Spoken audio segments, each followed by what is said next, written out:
Hey everyone, welcome back for another video. What we're going to be doing today is we are going to be breaking down our 2024 Tennessee Volunteers football team. We're going to completely preview this team, look at their roster, see what pieces they added to this year's team, what pieces they lost from last year's team, but we're also going to do a complete predictions of their 2024 football schedule, seeing which games we think they're going to win, lose, and what we predict their final record will be on the season. The college football start is just about to happen. We're about 1 to 2 weeks from the regular season starting. It's almost here. Go ahead, hit that like button and subscribe. If you have any comments, drop them below and I'll make sure to respond. So our 2024 Tennessee Volunteers. We all know the 2022 Tennessee Volunteers.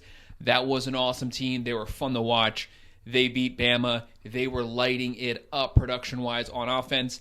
That wasn't the team that we had last year. 2023 was actually a defensively led team, and they had a really good run game, and their offense was serviceable. Basically, the main thing that held them back was the production from their quarterback, Milton. He didn't have a bad year, but he didn't have a typical Josh Heupel offensive type year. He's gone now, and Tennessee has had a complete change at the quarterback position. The full-time starter is going to be a redshirt freshman, Nico Lamaliva. He's probably the most sought-after quarterback Tennessee's had, obviously, since Peyton Manning, and he is going to light things up. He's perfectly made for this air raid offense. Josh Heupel is one of the best offensive minds in all of college football, tutored by Mike Leach himself.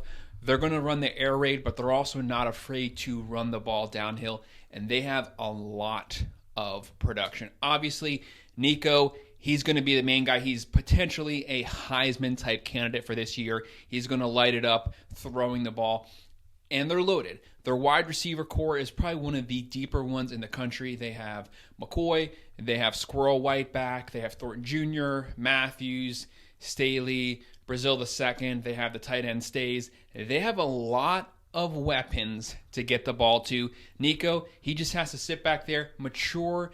Every single game he should be getting better, picking up from where he left off last season. The offensive line is experienced. They have 3 starters coming back. That's going to buy him time to find the targets. They still have running back depth. They're going to be running downhill. As long as the line holds up, he's going to have time to find those targets, get him the ball, run the scores up. Tennessee had a top 30 defense last year. A lot of people don't know that. A lot of the production is back on the defensive line part. They did lose a lot from the secondary, but they still have Pierce Jr. as a defensive end. He's going to get a lot of pressure.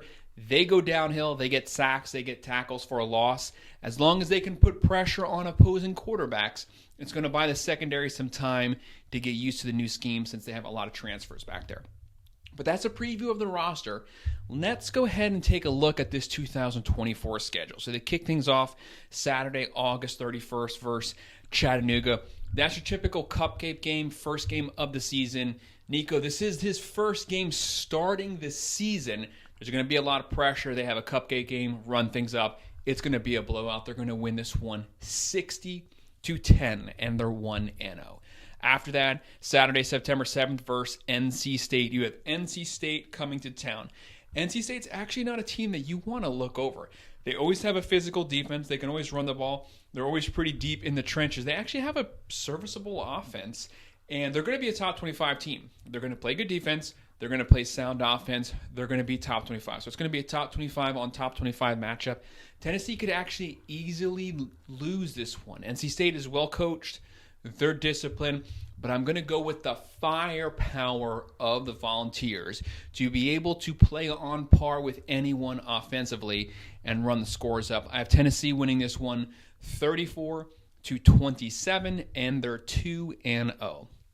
Then the next week, Saturday, September 14th, versus Kent State. This is going to be another game. Nico should be getting more and more experience every week, getting better, throwing for more yards every single week. He's going to continue that through Kent State. Kent State sometimes has a pretty decent offense, so they might be able to get some points, but Tennessee's defense should still be good enough to basically shut that down. They're going to win this one 38-20, and they're 3-0.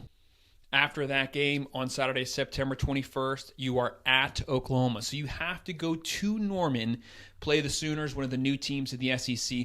Oklahoma's a really tough team. Do not underestimate the Sooners if you think that way. They're going to be very deep. Brent Venables has been working on the defense. They went from like number 80th to number 50th last season. They're making big strides. The defense is getting better. They're deep. He's been recruiting and working the portal as well as anyone, bringing in top 10 portal classes and top 10 recruiting classes. This is a defense that's very deep at every position, and their offense is going to be a well-oiled machine. Obviously, Dillon Gabriel, the quarterback, transferred to Oregon, but they have Jackson Arnold stepping in, five-star quarterback, just like Nico, played really good in the bowl game. They're going to be able to go blow for blow offensively with Tennessee. Both of these offenses are deep. Both of them have really good wide receiver core. So I think they're kind of even there. And then on defense, they probably both have pretty decent defenses. They're both going to have probably top 30, top 40 defenses. So what's going to happen this game? I'm going to go with Oklahoma. They're at home. These teams are so similar to one another. Oklahoma right now has the number 11 roster. Tennessee's probably sitting between 11 and 15, so they're very similar. So I think the home factor, that's got to be worth 2 to 3 points. I have this game being a really close one, maybe a field goal at the end or a touchdown at the very end of the fourth quarter. Sooners win this one. Let's say it's going to be a 34 to 31 game, and Tennessee's 3-1. And then Saturday, October 5th at Arkansas. Arkansas under Sam Pittman. They're going nowhere right now. They're going through coordinators. They're going through quarterbacks. Pittman's probably going to get fired at some point this year. They're going to run through that game, and they want to rebound from their loss. They're going to win it big, 44-24, and they're 4-1.